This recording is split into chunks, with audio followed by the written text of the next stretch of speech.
Who will our next generation be? What will they achieve? At Proctor Public Schools, we create an environment to educate, engage, and inspire our students to seek adventure, gain knowledge, and make a difference. Proctor Public Schools. We see greatness in our students and great things for their future. We educate, engage, and inspire.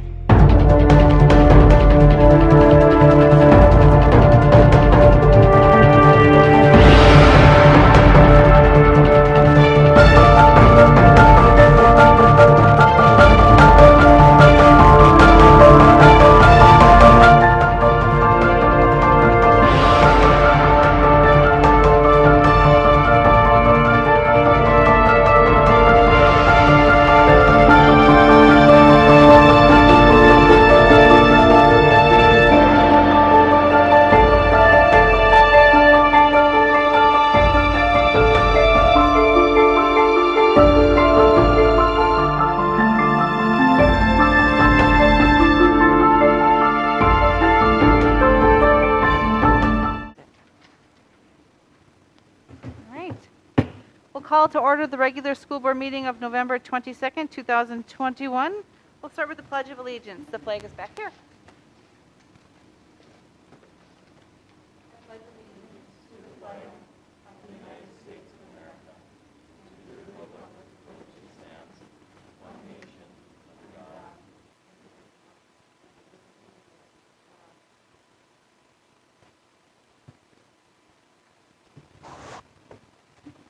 All right, roll call when you are ready, Lynn. McDonald. Here. Farmeter. Here. Peterson. Here. Pockernet. Here. Fedornik. Here. Shelton. Here. Ward. Here. Student liaison members. Sydney Hadrick. Sophia Moran Swanson. Thank you. Thank you. Item number 4 on the agenda is an approval of the agenda as presented in your packet. I don't believe there are any additions that I recall. We are looking for a motion. So moved by Amy. There's a motion by Amy. Is there a second? I'll second that, Joe. Thank you, Joe. Does anyone have any questions regarding the agenda? Hearing none, all those in favor say aye. Aye. And those opposed? And that motion carries. Item number 5 is an approval of the minutes of the regular school board meeting of November 8, 2021. Looking for a motion to approve. I'll make that motion. Is there a second? Yeah, I'll second it, Jim. Thank you, Jim. Does anyone have any questions regarding those minutes? Hearing none, all those in favor say aye. Aye. And those opposed? And that motion carries. Moving on then to the finance report. This motion will include the approval of the payment of bills dated November 22nd, 2021 in the amount of $253,343.15, covering checks 111342 through 111492, and to void the following checks. Check number, let's see here, 110042 to UWS, the event was canceled. 110357, Robert Nygaard, paid by other district. 110431, ISD 700 Hermantown was issued in error. 110689, School Outfitters was paid with a card.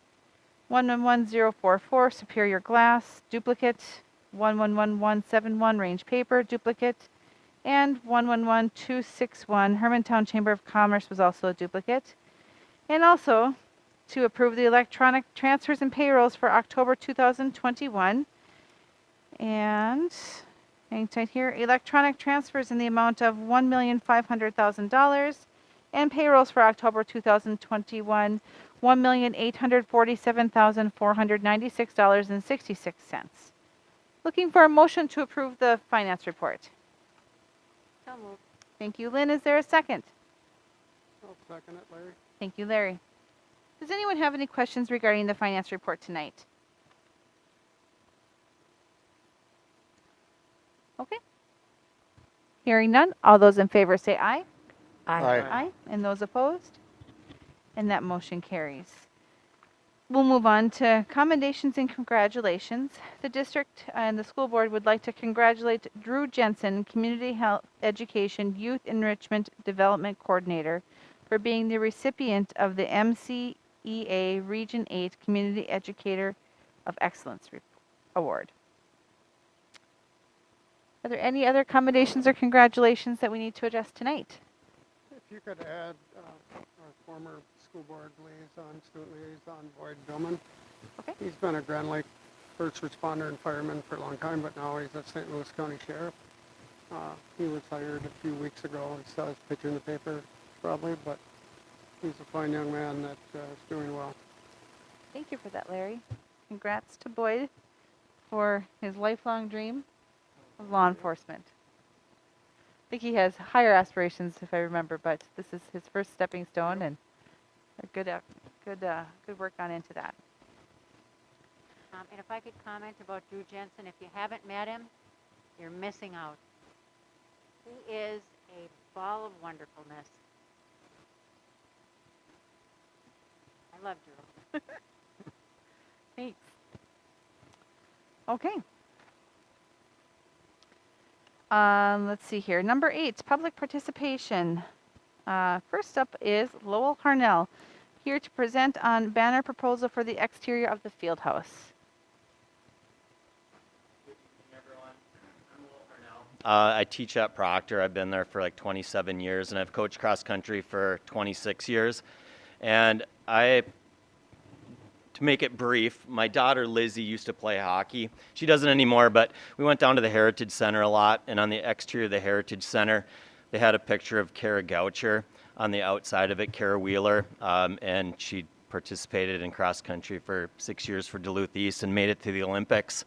And so there's a big banner that Lamar Signs made and put up on the Heritage Center. And Lizzie, when she was younger, thought, why isn't there a banner for Gary Bjorklund on our school? Because he was a 4-time state champion and a 1976 Olympian, etc. Long resume of great running, 2-time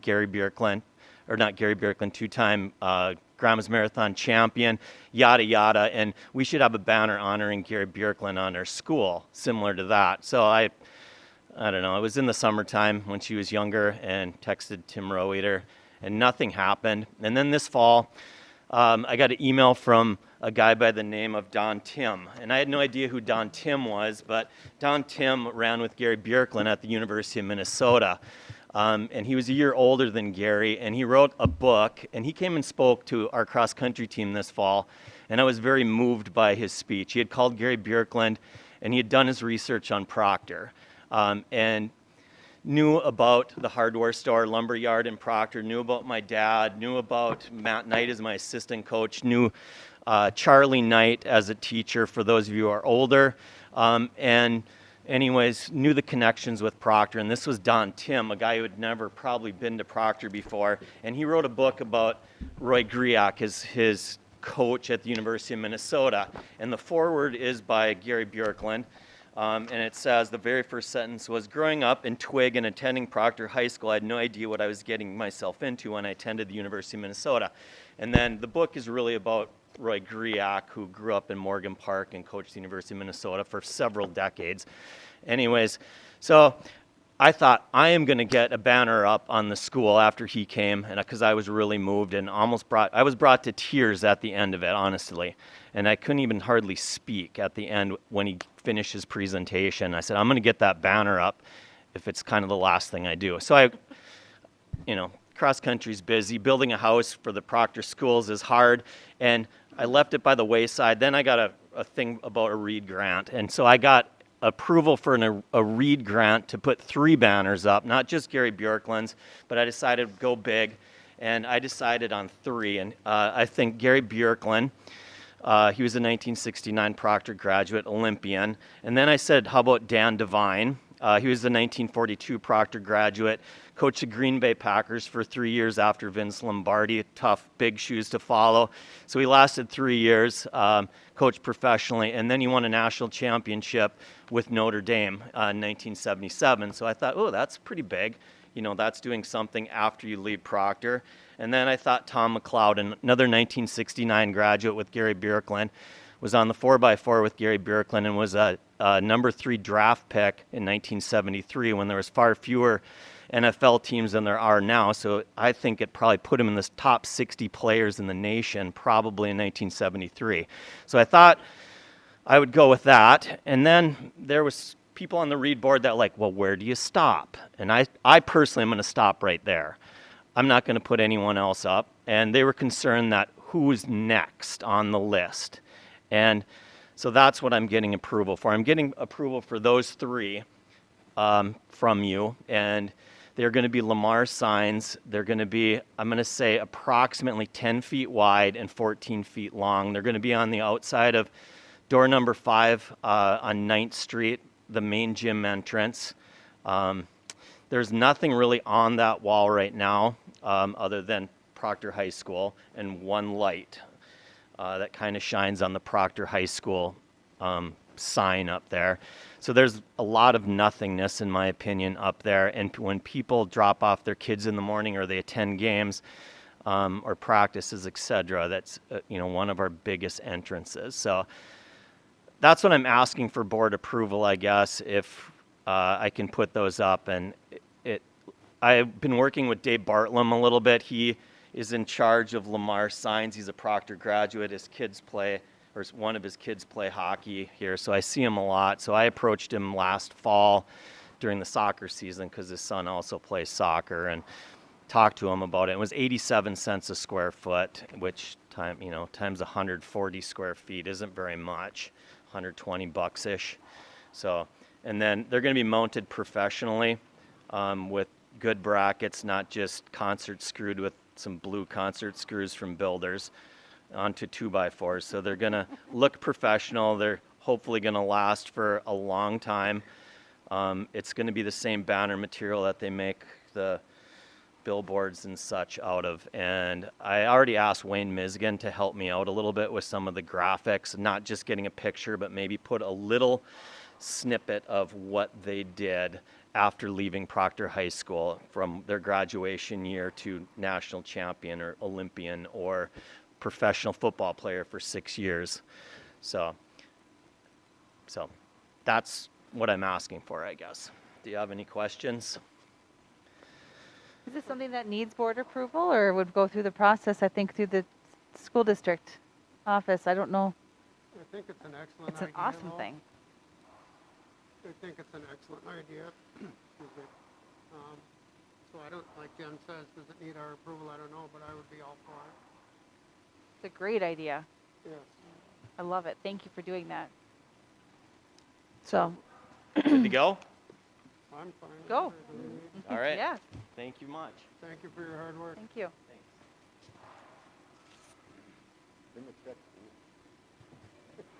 He already has a grant. Oh, nice. Thanks, Lynn. No problem. While we're in public participation, thank you again, Lowell, for coming. I'm going to move up, gotta turn my page here. Items for individual action number 10A.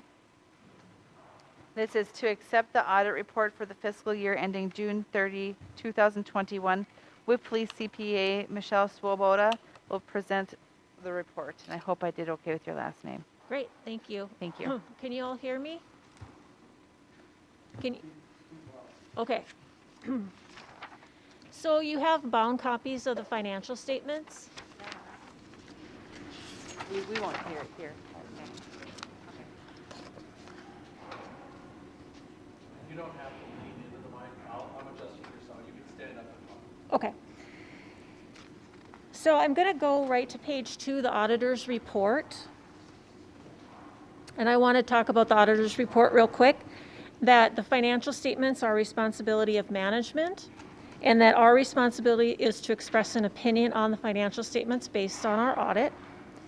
At the bottom of the page, we give our opinions, and we gave unmodified opinions, which are clean opinions, that the financial statements present fairly in accordance with generally accepted accounting principles. We do have a few other items on the next page. I'm not going to go over those. Those are some other items that are required by GAAP that are included are also fairly stated too. So I'll go to the government funds balance sheet to start, which is on page 11.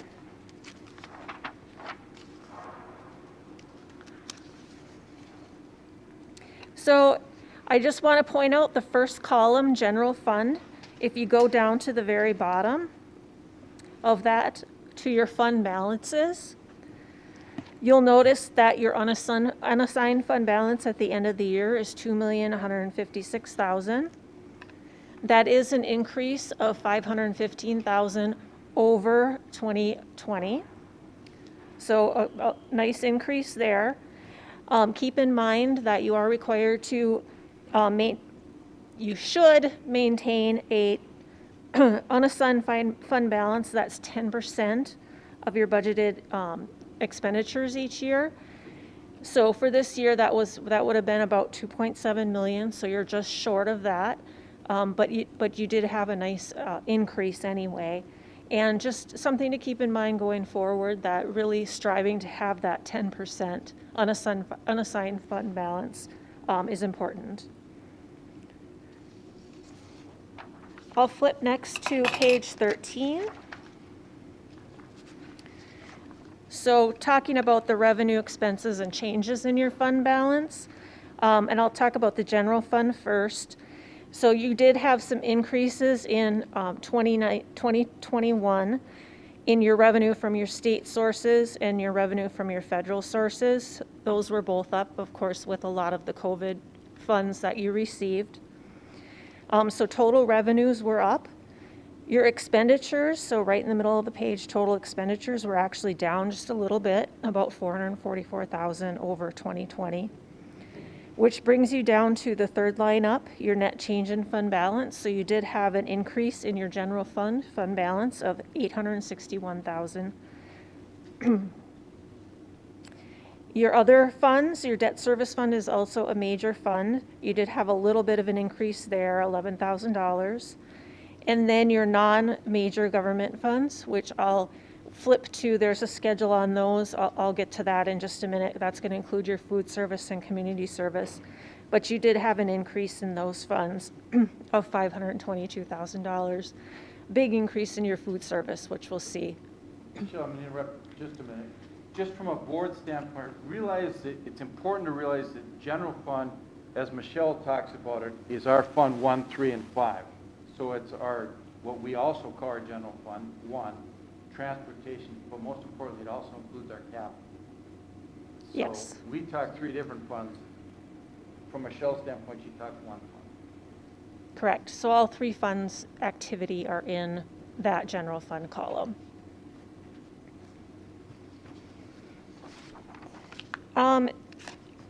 So next statement I want to go to, page 15. This is going to take a look at your budgets compared to actual for your general fund. So if you look at the top of the page, your revenues, so your total revenue column, if you look at the last column, the variance, were over budget. Oh, excuse me, sorry. Just trying to read this. Yes, I forgot my glasses. So anyway, you were over budget in your revenue of, sorry, is that 925 or 929?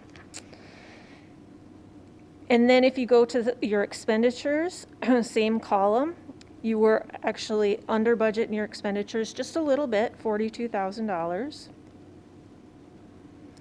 And you'll notice again, you had budgeted, the third line from the bottom, your final budget budgeted for a loss of $113,000 in your general fund, and you ended up with an income in your general fund of $861,000.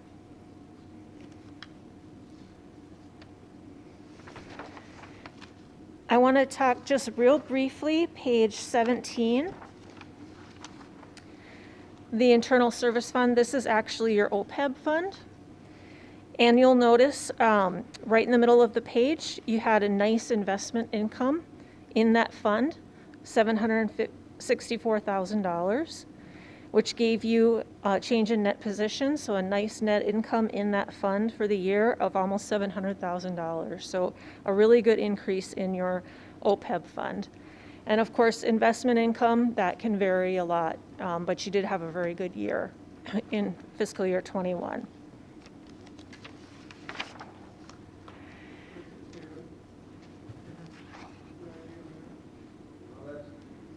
Thank you to the board who made the decision to move into the equity fund. If you recall, many years ago, we decided to go into the equity fund. We backed off and balanced it. Steve, can you unmute your mic?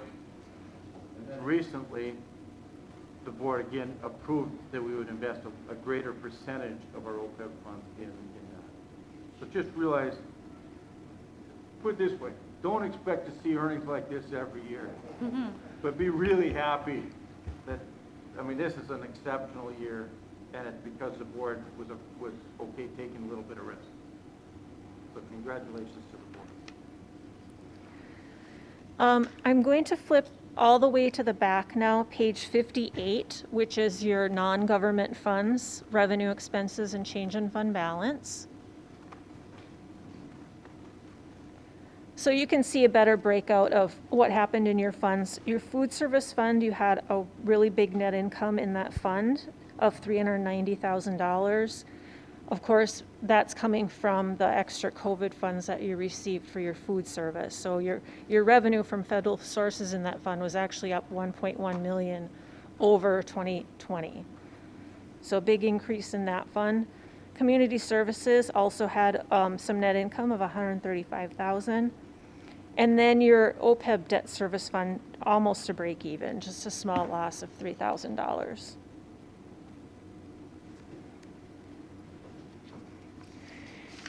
One last section I wanted to go over. So we also do what's called a single audit. We have to audit your federal funds because you spend more than $750,000 in federal funds. So we do issue 2 more reports on that. And if you go to page 67, this breaks out what we actually, basically all the results of our audit this year. So we have an unmodified opinion starting at the top on the financials. No material weaknesses. We didn't report any significant deficiencies or any non-compliance over the financial statements, so that's great. Your federal awards, so we did test one program. We tested your food service program, so that extra federal revenue you got in food service, that's what we tested this year. So in the middle of the page under federal awards, we did not have any material weaknesses to report. We didn't report any significant deficiencies. We gave an unmodified opinion that you complied with the program requirements for those funds and that there weren't any audit findings. And then on the next page, we have some additional just information. There were no findings, but I did want to point out the last section is your Minnesota legal compliance. There's 7 compliance requirements that we have to test as part of our audit, and we did not have any findings under Minnesota legal compliance either. So I don't know if there's any questions at all, but had a very, very good audit. No significant issues. Thank you. Does anyone have any specific questions for Michelle based from the audit? Anything to add, Steve? I'd like to make a couple comments. Please. Yeah, please. First of all, on behalf of our staff, it's always a privilege to work with Michelle and her staff. Michelle is the audit partner that's responsible for us. Correct. And her staff this year was, I'll be open, it was a pleasure compared to last year when we had to do a virtual audit. Right. And their staff came in, they did their work and they left. And, they're just a really first-class audit staff when they come in. They know what they're doing. They bring someone in that's been with us before, and they bring some new people in, but they're just it's a privilege to work with them. And realize that throughout the year, I may pick up the phone and call Michelle or Zach or one of their people and say, hey, I need some advice on this transaction. How are you going to audit it? Because I don't want us to have problems at audit time. And we reach an agreement, and they give us some really good advice. So throughout the year, we're in contact with them. Maybe not, certainly not all the time, but there's a call, give a call there. So I just want to thank you and your staff for their professionalism and everything they do for the. Thank you. We enjoy working with you as well. Thank you. Thank you, Steve. Okay, All right. Thank you for coming again, Michelle. thank you. So after the presentation there, we have an item for individual action to accept the audit report. And after the presentation, is there anyone that would like to make a motion? So moved by Amy. There's a motion by Amy. Is there a second? Second by Parmeter. Thank you, Kim. Any questions? I'll make a couple more comments at this point. Yes. if you don't mind. Go ahead. First of all, this audit was made possible by Patty, Robin, Amber, Deb Billman. Everybody worked hard, and that certainly doesn't exclude the rest of our administrative staff, but those people did a marvelous job, and certainly give that group of people a lot of credit for this. Thank you. The other thing I wanted to say is, you'll notice at the beginning, budget to actuals were different, and we performed better than we had hoped. But part of that was well planned for, and part of it's because we backed off some capital expenditures, because I wasn't sure if we were going to need to transfer some capital into general fund, and we had a one-time window to do that. We did not do that, so our capital balance grew some. So it was a strategy that we were trying to develop. It doesn't mean we didn't spend a lot of money where we should have spent money. It meant there was some strategic thinking that went into it. And the other piece that we were fortunate with is we recovered some COVID funds from the previous year. So there's some strong logic there. Okay. All I had.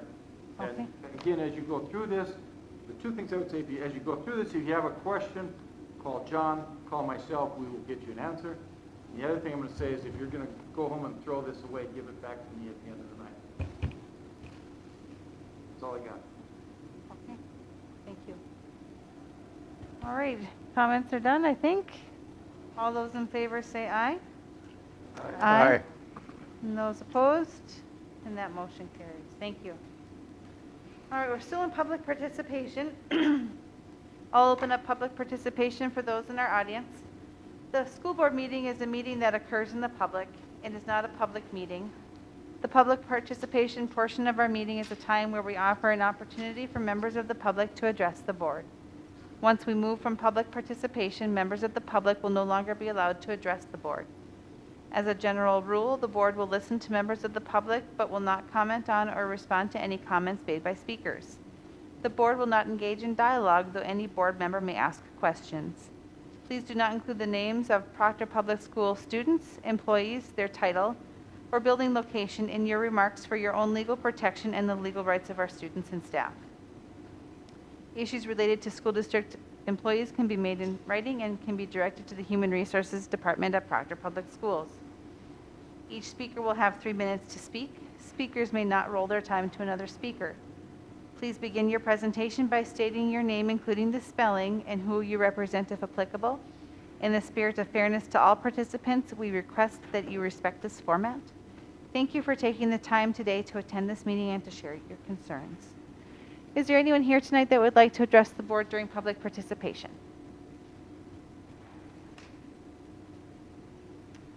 Okay. Well, then we will move on then to the consent agenda. We'll be looking for a motion to approve the consent agenda as presented in your packet. Yeah, I'll give the motion. Thank you, Jim. Is there a second? Second by Amy. Thank you, Amy. Does anyone have any questions regarding the consent agenda? Yes, Madam Chair, I do have one question. I see we're creating a 40-hour per week LPN education assistant position at Pike Lake. Is this a temporary increase to a position, or are we creating a new position? What's going on? That's an increase to the position that's there right now. So currently, it's a 32 and a half hour position. There's a lot of contact tracing after hours, a lot of vouchering going on. It just solidifies and guarantees, those hours will be paid. Streamlines some things for our accounting and payroll, and we're really having a hard time filling health positions at a district. We are looking for 2 RNs. There's a potential for some other vacancies, and we're looking for 2 LPNs, and we can't find them. So after this position's created, will another position be eliminated then, next time? Or would this be better phrased, increasing the hours? The 32 and a half is going to be, will be eliminated, Okay, and in its place, 40 hours. okay. All right, so next time we'll see that we'll eliminate one? Along with that then, though,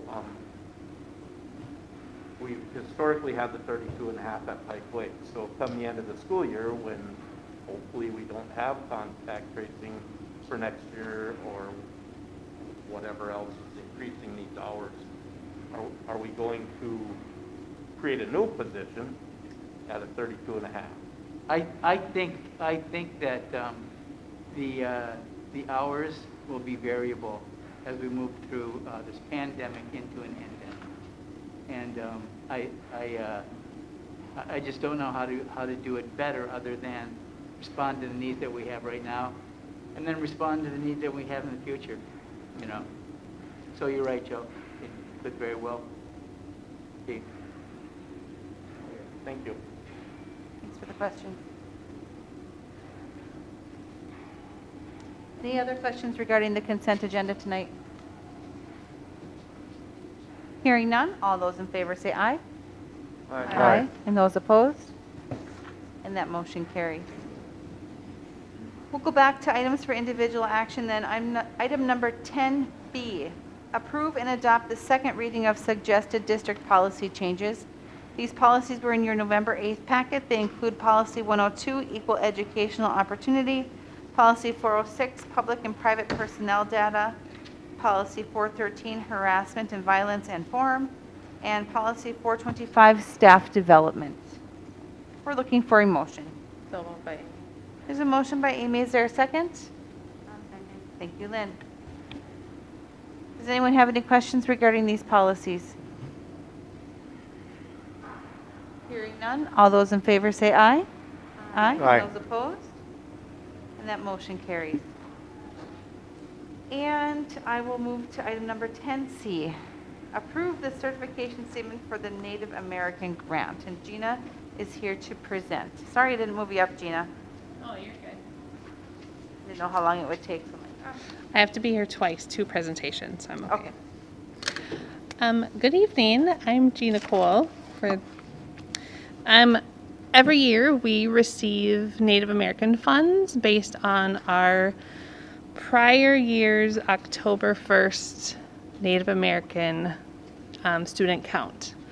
And so this year, our total balance that we received is $29,500. And there are 3 pieces of information that we have to submit to the state to receive those funds. One is to have a budget. So you have 2 pieces of paper with you. One is a narrative and one is our certification statement. Basically certifying that we are spending the funds appropriately and with the voice of both our students and our Native American families. So to give you a little background, I've met with our Native American Parent Committee twice. The first committee had 1 member and the second I had 3. So I'm 300% improvement, which is amazing. But I do have some members virtually that meet with us as well. I also did send out a survey, and so we had lots of feedback this year on how we should spend the funds. So the state actually has modified and updated how those funds are required to be spent. We cannot spend more than half of our funds on a person. In the past, we've had a Native American liaison that the majority of our funds have gone to. So we had to be a little bit more creative this year. They did provide 6 areas of focus. So on the one document, you can see we need to support the post-secondary preparation of our Native students, support the academic achievement of our students, make curriculum relevant to the needs, interests, and cultural heritage, provide positive reinforcement of the self-image of Native students, develop interculture awareness among pupils, parents, and staff. And we need to support current programs and not supplant current programs. So I also gave you just a document showing how the funds are broken down. And this is based on our parent committee and our student and parent feedback. So Native American liaison was something that the majority of our community still wanted. And so how do we do that well? Currently, I've been working and I've contacted both Cloquet and Duluth to see if we could partner with their liaisons and actually have someone put a couple hours a week in Proctor to support our students. So I'm in limbo on what that's going to look like at this point. But along with a liaison, we would provide transportation, outreach supplies, resources, and we would love to bring in more artists in residence. So one in the music, we've partnered with Liz Jacala at the Fond du Lac College. She's willing to come in again. We would like to bring in someone to do drumming with our students and specifically build and create drums, our Native American students in a club, and then have them have the opportunity to perform. We'd also want to bring in someone for our staff, someone around professional development, an elder in the Native community who would be able to come in and help us to implement the Native American standards that are in all content areas required by the state. We're going to add some clubs, have some contracted cultural events. For example, a drumming group, a powwow has been brought up, storytelling in the winter time. So our goal is to have at least 3 this school year still. A graduation token for our seniors. Last year they all received a stole. This year it has been approved at the state that students would be able to have an eagle feather if they so choose, but there's training and pieces that go with that, so that's why that number is a little bit higher. We offer college visits, free for our Native American students, and also field trips. So that's how our money is going to be spent, projected, and then once we get that last document signed, and Jen will have to sign it, I'll submit it to the state, and then we'll get an approval in the next couple weeks. So, Is that the document that you have with me? yeah, it's a certification statement Okay. document. I didn't know where, okay. Yep. I got it then. No problem. So do you have any questions on where our funds are going to be spent this year? No, No? this looks great, Gina. Wonderful. Thank Thank you. you. Thank you, thank you. Okay. So, then, the motion is to approve the certification statement for the Native American grant. If anyone would like to make that motion. Larry, and is there a second? Second by Amy. Amy, I heard. Okay. Sounds good. Does anyone have any further questions for Gina or otherwise? Thank you for your work in this, Gina. All those in favor say aye. Aye. And those opposed? And that motion carries. We're on to items for discussion and information. Item number 9 then is 9A is superintendent updates. Mr. Engelking. Good evening. It's the short week before Thanksgiving. We all have a chance to give thanks to your families and things that you're blessed with. I would be remiss as we start looking at curriculum and instruction if I didn't give some thanks to Gina Cole. So ever since we hired Gina as the Director of Curriculum and Instruction, she has continued to impress me, grow with us, help our administrative team grow, And she has been an amazing asset to our district and to me. And so, as we accept her resignation, understand that we're going to be missing a key person in our administrative team. So thank you, Gene.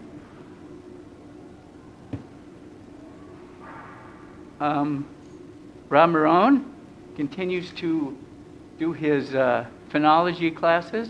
So if you get a chance to hit that link, go ahead and do that. One of Rob's passions is the out of doors, and he's certainly been able to do that at Pike Lake. I do want to point out that our sophomores will be taking part in a panel discussion on Wednesday from 12 to 1 on the opioid crisis in Minnesota. And I just think it's a good opportunity for our kids to take part in that. We have started the extended school day at all sites. And so that's going well. I think I'll be checking with our principals tomorrow when we meet to talk a little bit about extended school day. Gina talked a little bit about the Native American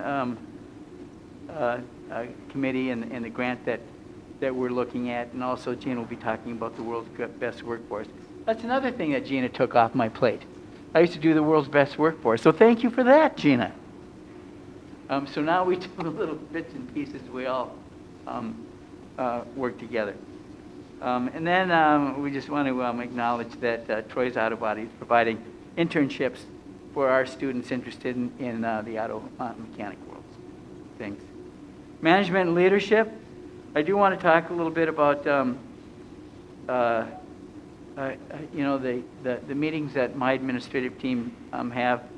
You know, we're just really focused on COVID testing and tracing, and how we're going to be sending alerts out.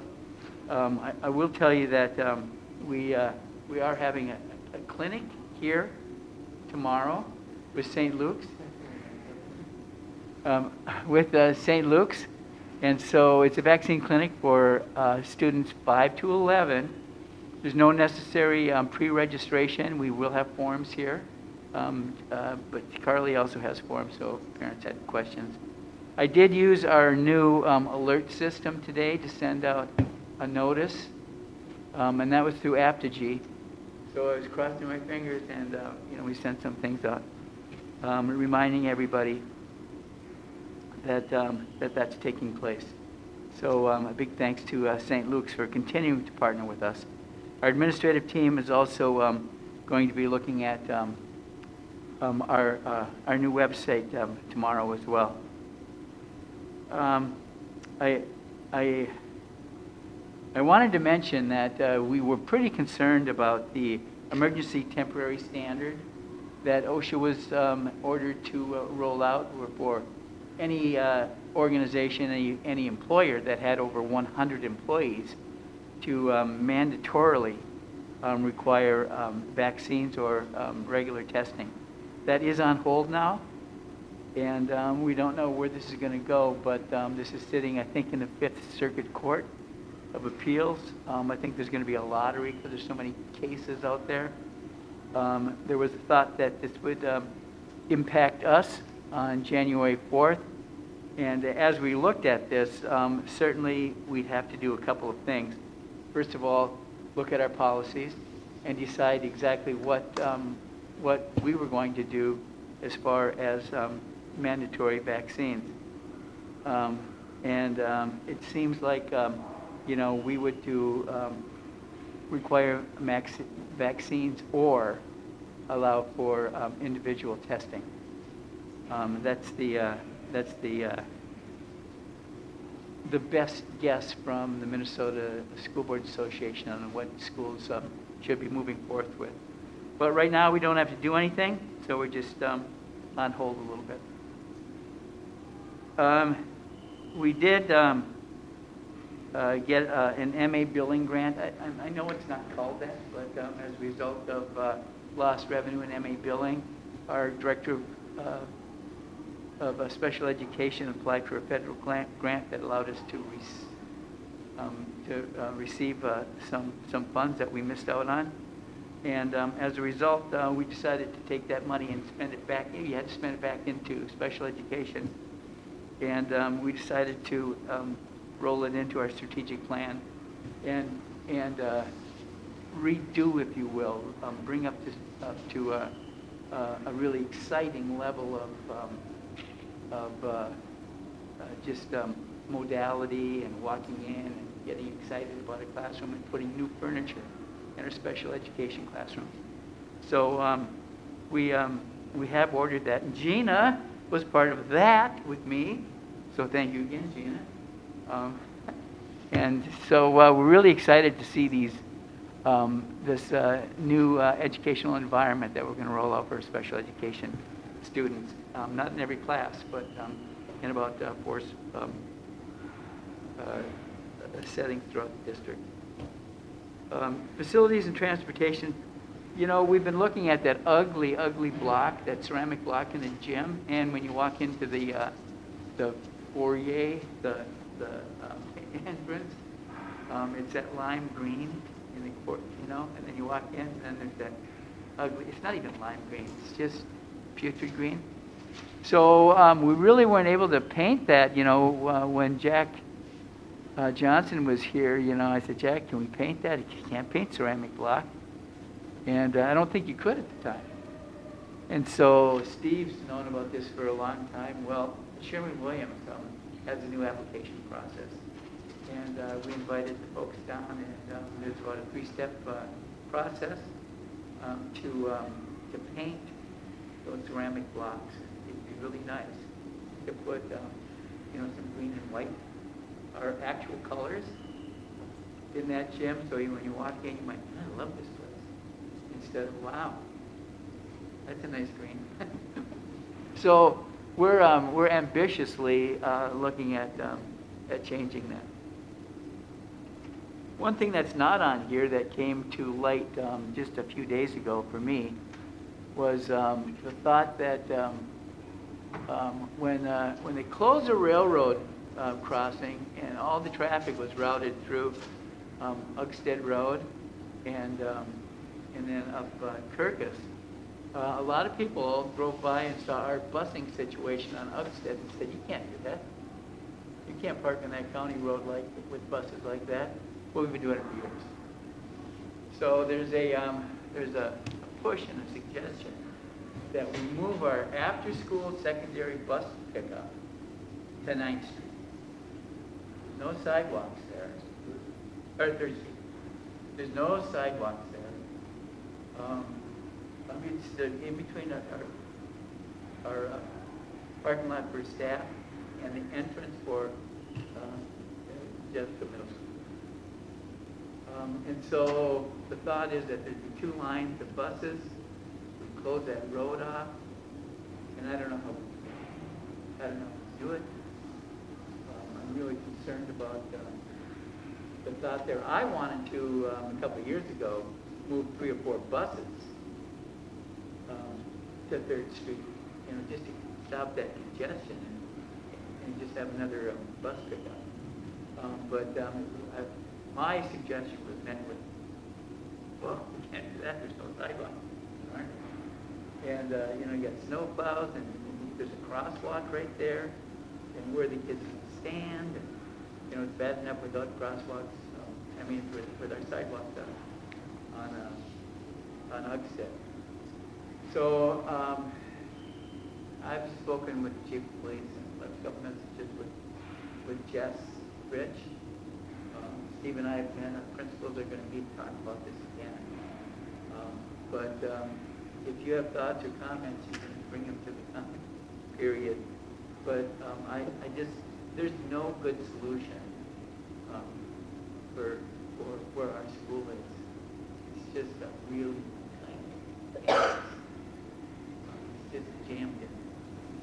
Parking, well, you know what the situation is. But I wanted to bring this to your attention. I didn't have time prior to getting getting this update out. You should know about this. And then as far as community involvement go, National Weather Service, they're an amazing group of folks out there. They're always there. They're there 24/7. And as board members or even as residents of the area, you can pick up the phone and call the National Weather Service and say, hey, what's happening? I remember one time there was a Veterans Day program, and I was buying some plants at Agri-Food. Steve Anderson called me and said, hey, you know anybody for Weather Service? I said, I do. It looks like thunder's coming. And so I called, and he gave me a minute by minute. Even though you can, you know, look, it's nice having the big dogs give you some advice. And then last but not least, Christmas Eve North Parade. I didn't go when I watched on TV, and I did not see it. I don't know if you watched the parade on TV. I didn't see our school, so I'm gonna have to watch it again. Did you see them? Good. So our kids are cheerleaders, and my very dear and close friend, Ted Keepet, was not in it.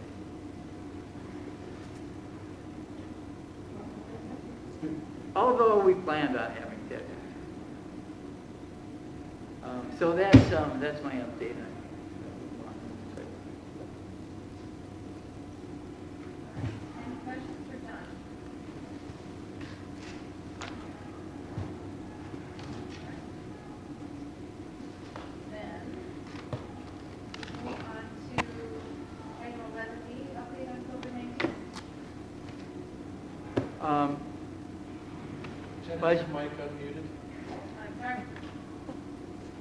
COVID-19? Yes, we'll do an update on COVID. Thank you. As you know, Minnesota is the second highest infection rate in the nation.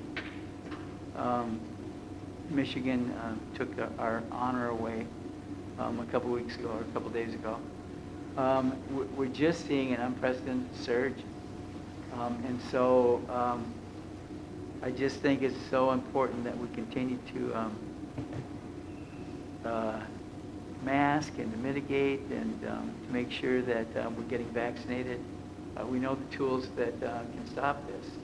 We just need to do it. And so right now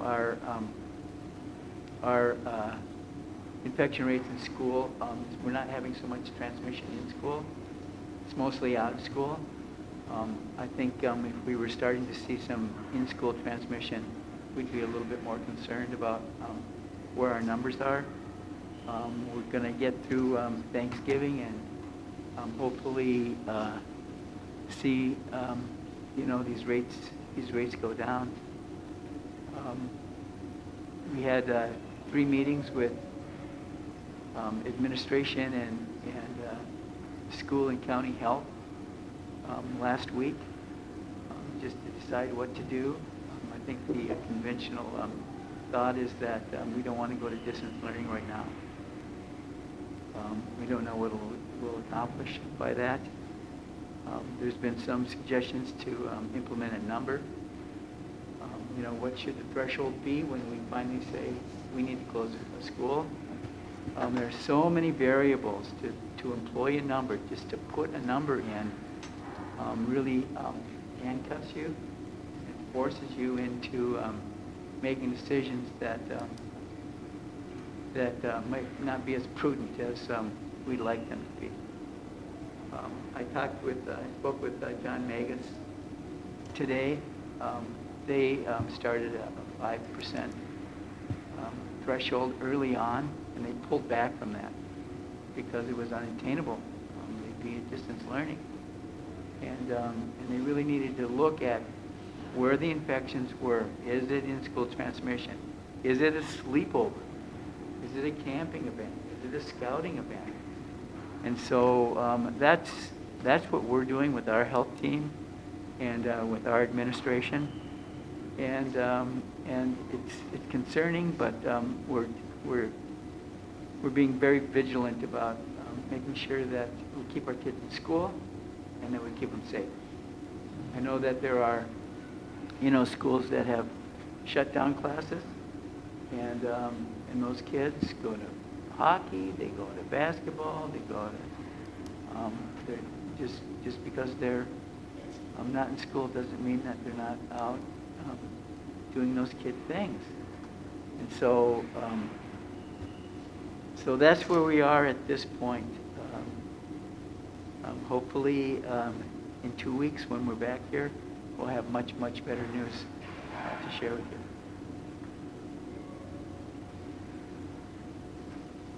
All right.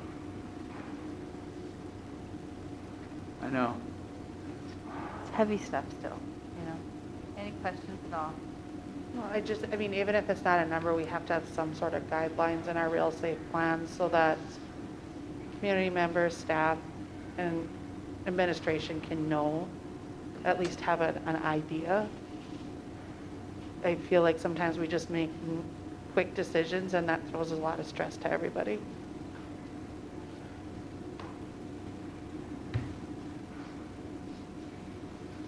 Do we have a plan on how we roll out distance learning if we end up in a situation where we need to? We do.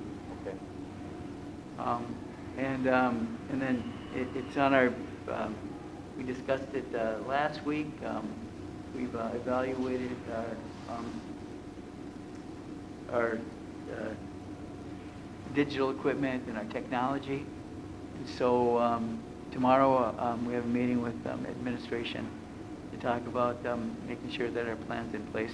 I've spoken with our principals and with Gina a number of times, and I think we're ready to, say, starting next week, we'll do something different because we'll be prepared to do it. Does that give the teachers enough time? Because if, from what I've heard, they're not sure if they would be going to distance learning. So if that's something that you were going to say before we go on break, next week we're going to go to distance learning, do they have the time to prepare for that?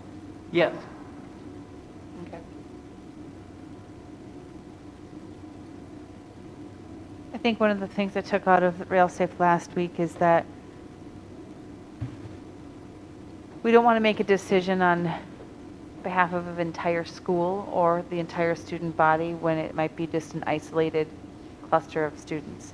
If second grade is untouched, it would maybe make sense to look at certain specific situations, like a certain grade level, a certain classroom, or if we have an inability to transport students due to transportation issues, or teachers not being able to be in their classrooms due to their own illnesses. I think some of those are some of the things. And as hard as it is, I think we're just trying to make sure that we can do as much as we can when we can. I don't know that there's an easy answer to that, as much as I wish that there was an easy number to like just put on the paper, because I think I use second grade as an example. I have no idea. But if second grade had 0 COVID, we're going to send them all home for a week. That doesn't make much sense. But if it's a certain classroom that has an exposure, then maybe we should do something differently with that grade level or that classroom. Exactly. I think it's going to be harder in the secondary sites, because if we talk about a number per classroom, we have lots of students who are sharing different classes with 9th, 10th, 11th, and 12th grade. You think about a culinary class, those are, multi-grade level classes. How do you say that that's one class or that's one grade level? It's not. I don't know. It's challenging, and I don't think anyone's got it figured out, to be honest. As an example, the perfect example is that they closed 5th and 6th in a different school district, but everyone's still playing hockey and basketball. So they're still gathering, they're still doing those things. We want to make sure, if we go to distance learning, if we close a class, what exactly we're hoping to accomplish.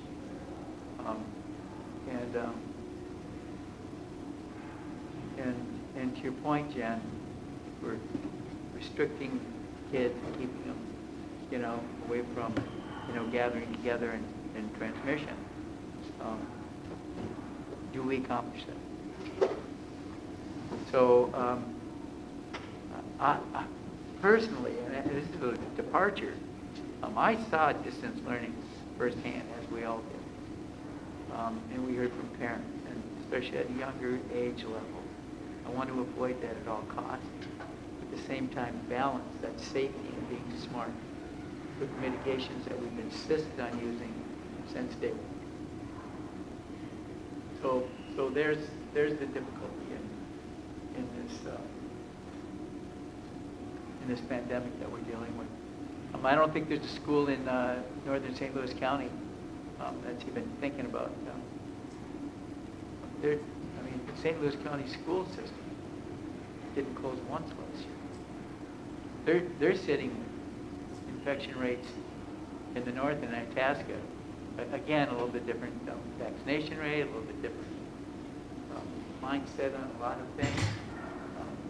They're not even thinking this, and we are, because we've always leaned that way. We take the advice of public health. Public health is looking at us and supporting what our decisions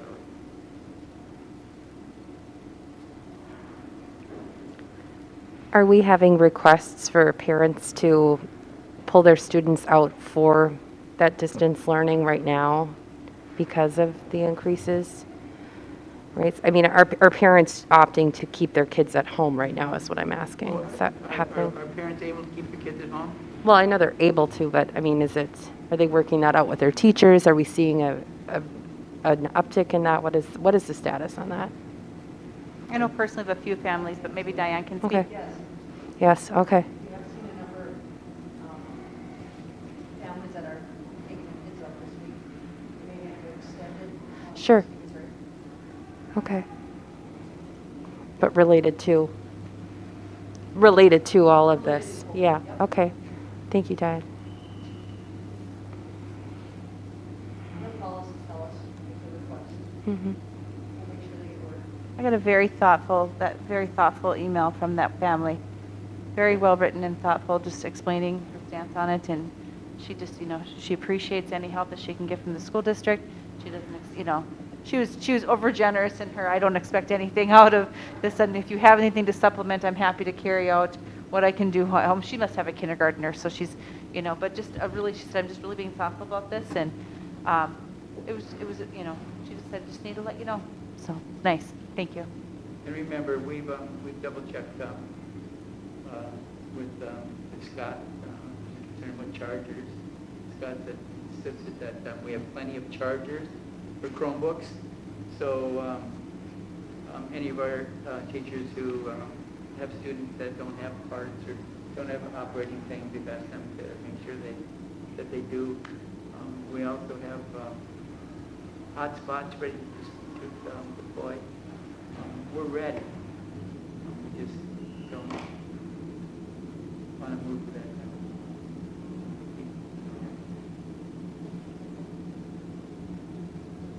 I've got a question. What do we have in place, or what is going to be in place to enforce the mitigating strategies that we have developed? I'm sitting here during our meeting and watching not a single mask walk by me. And it happens here, it happens over at the high school when we have events in the gymnasium or auditorium or whatever we have. What are we going to do to enforce our mandate?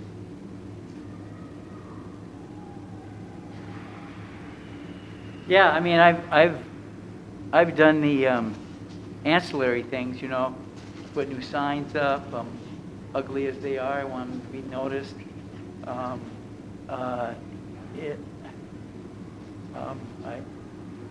In every newsletter, I ask, for your help, and I guess those are conversations that we're going to have with Anthony and our principals moving forward. I mean, you certainly don't want to get into wrestling matches with people in the aisles. But I really think that Yeah, we need to say, put the dang mask on. You know? I Well, think they just don't really care.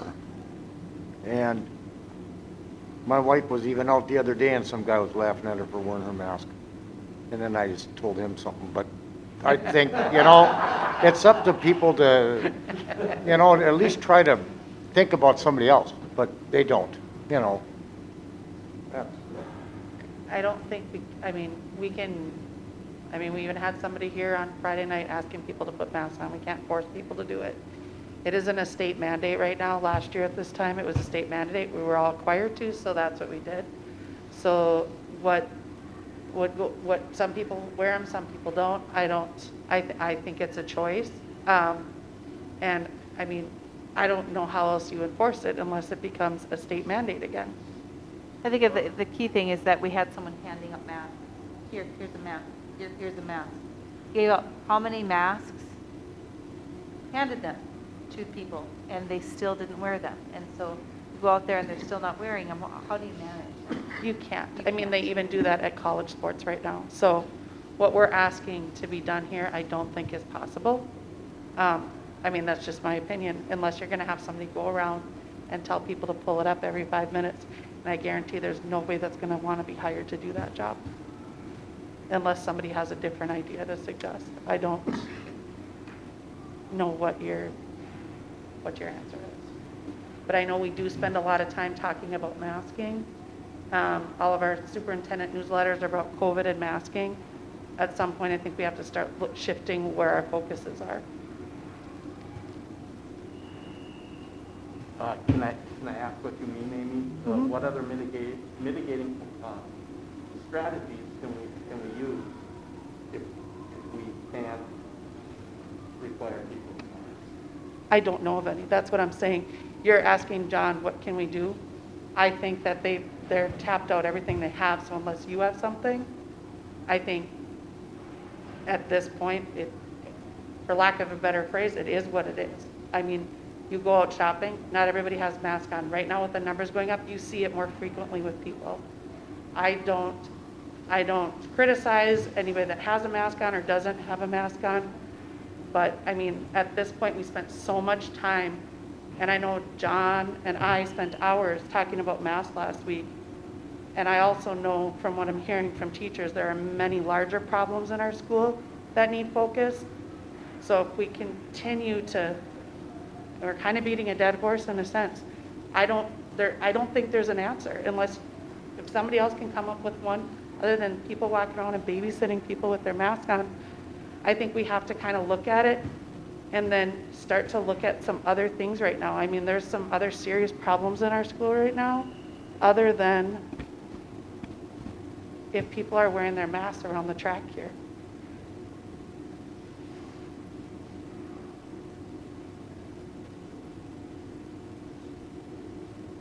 I don't know what other serious things around the school that you're talking about, so I can't address that. But I won't minimize the mask wearing that we have mandated. It is in our buildings. You don't go to Mayo Clinic and walk around without a mask on. They're mandating it, and it's happening somehow.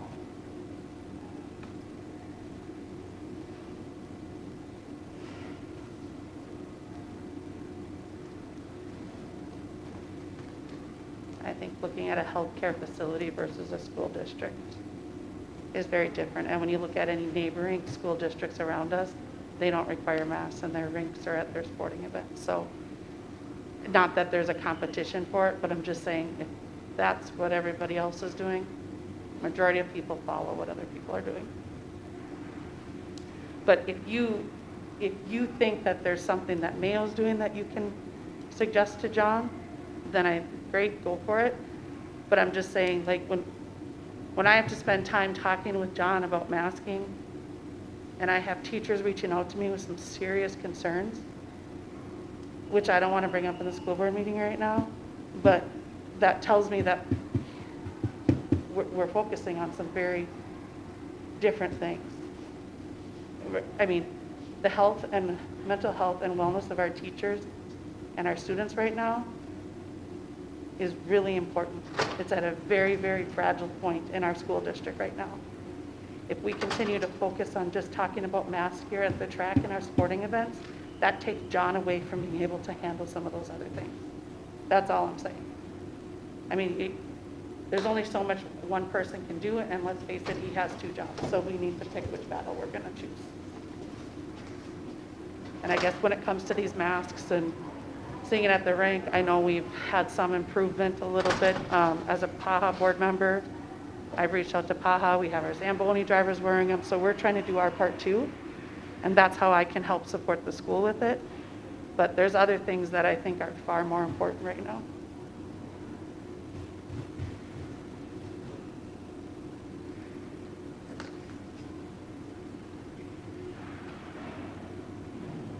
The point was that we were talking about how to do the COVID and handle the situation. It wasn't about other problems at the time, but you can always bring it up sometime later. We could put it on the agenda that we're going to talk about other problems. I'm just saying, Jim, that we can focus on the masks for hours, or we can focus on other things that have been brought to my attention. And I'm not planning on bringing them up in a school board meeting, but I do know there's a group of teachers that are planning to come and bring those up at a school board meeting. So we can either try to mitigate some of that now, or we can worry about our mask situation, is what I'm saying. We have to put our efforts somewhere. And so that's why I brought up the mask thing. We don't have an answer for it. I don't think any of us here sitting here can say, I know how to make sure everybody here has a mask on, without somebody babysitting it and walking around and hiring somebody to do that. I don't think we'll ever get there. Unless somebody else has a magic idea that would work, I don't think we're gonna get there. So with that said, if I have to spend 3 hours a week talking to John about masking at the rink, that's 3 hours he could have been handling other things, is what my point was. I'm not saying I'm gonna bring up other things to put on the agenda. I'm just talking about where's our value add right now within our district and the problems we have within our district.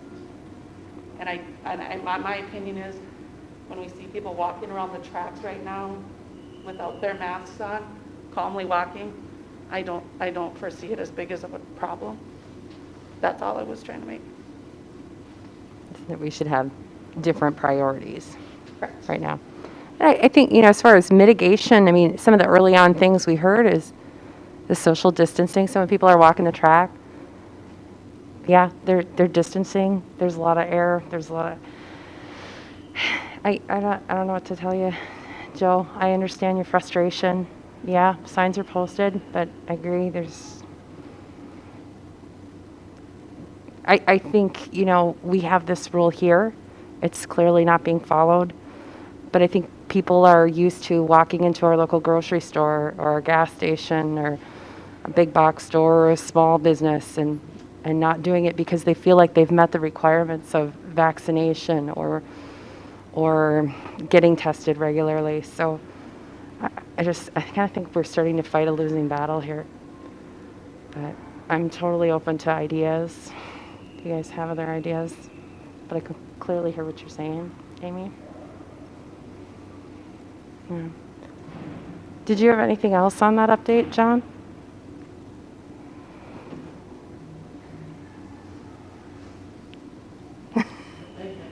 Did you have anything else on the COVID-19 update from your superintendent's groups or anything? No, I'm just allowing people to talk. Right? Okay. We can move on.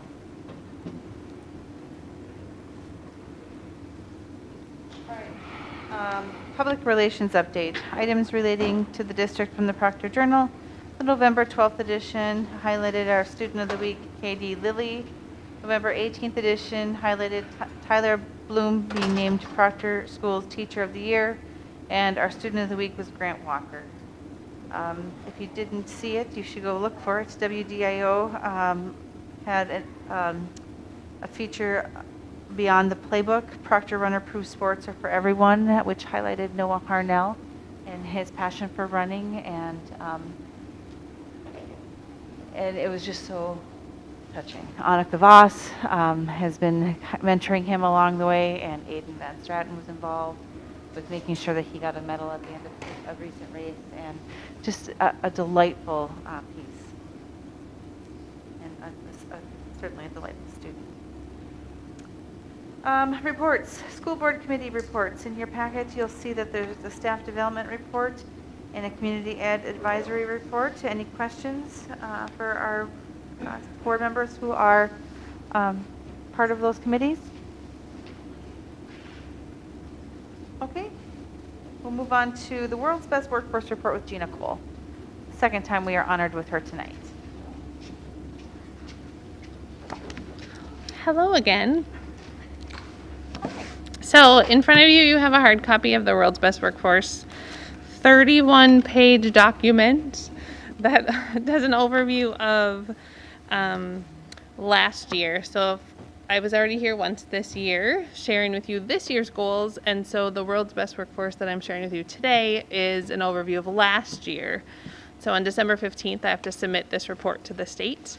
And if you would open to where it has the table of contents and it has stakeholder engagements on page 5, there is the first box says annual report. There's a line there that says, here's the link to access the submitted World's Best Workforce Summary Report. Tomorrow, that will be an active link. So I will reshare this with you as a school board, and then you'll be able to hit that active link. And basically that link will take you to the state submission site where you can read the summary, review the data that was used to create this report.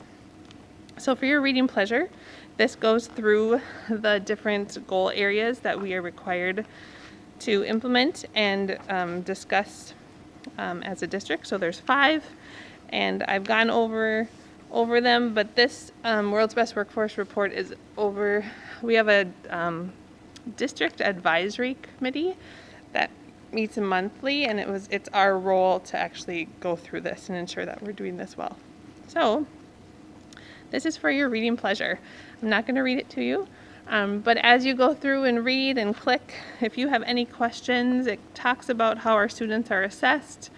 It talks about all the different programming and opportunities we have in our schools for all of our students.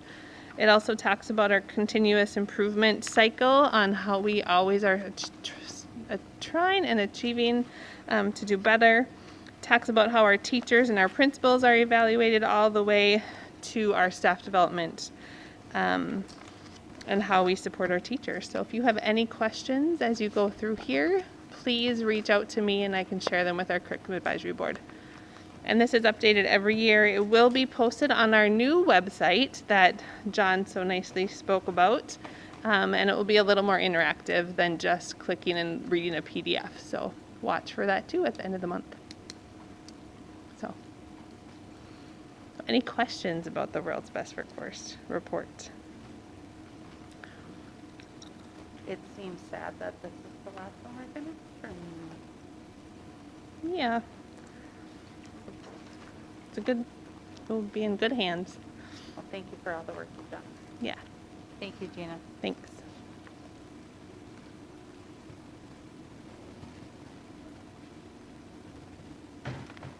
Okay. We'll move on to communications then. School board comments and observations. Anyone want to bring anything up? I just have one thing, and I guess it's geared at Ted. Sorry, I know you like attention. I got some feedback after the last board meeting that we all sounded better on mic.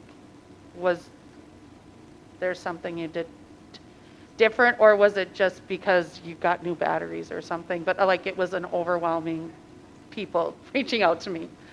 I used a mixer of my own, but hopefully that'll be solved starting next meeting because the mixer from the old sound booth will be coming here to be able to plug the mics and have individuality adjusting the volume. Okay, well then that would make sense. It was just kind of funny that people kept bringing it up, and I guess I don't hear it, so you don't hear it. There was a pretty big difference. So. Okay.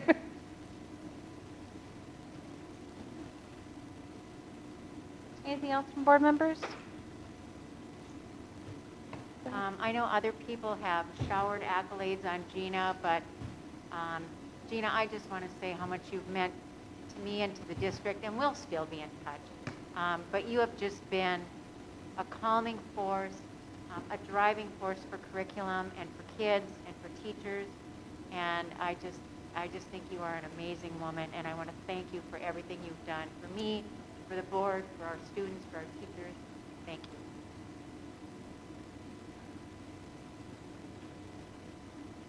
You'll continue to do amazing things, I know. So we appreciate all the work you've done, and especially kind of helping us lead through COVID. That was a challenge, and if you were stressed about it, you didn't really show it. So, awesome leader.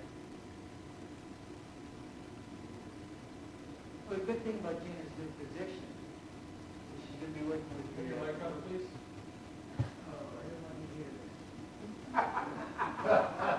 The good thing about Gina's new position is she's going to be working for the Centers for Excellence and the Northeast Service Cooperative, which means she's going to be working with our teachers.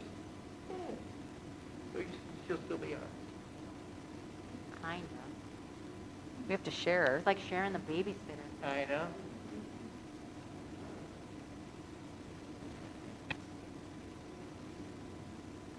Anything from other board members? I could say thank you to Gina all day long. I might.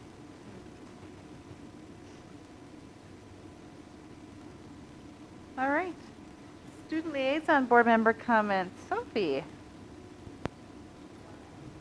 Yeah, it's just me today. I'm all by myself.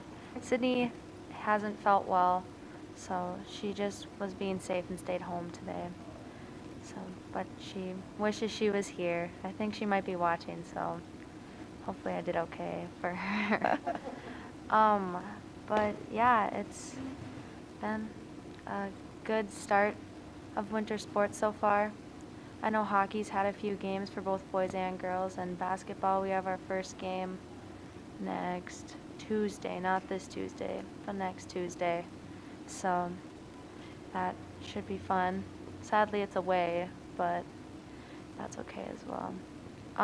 This week we had a holiday Thanksgiving theme week, so since it's only 3 days. So today we had fall colors, and each grade had a color assigned to them, and they dressed up for that. And then tomorrow we have Timber Tuesday, so it's jeans and a flannel. And then Wednesday is dress like your favorite teacher. So that should be fun. I want to see some pictures from that. That might be kind of fun. For sure, for sure. Yeah, and then today, or last week, we held a food drive for NHS. It was between our elementary schools, our middle school, and our high school. And we just brought all the food. We loaded up Mr. Westendorf's van today, filled it full of food, and I think we had over, I want to say, 700 pounds of food that was donated. And then me and my friend Sydney, we went to the food shelf today down at the PAC and unloaded it. So that was really good to see how well we did, and it was awesome. So yeah, that's all I have for today. Thank you. Thank you. All right. Any township or city communications? Okay.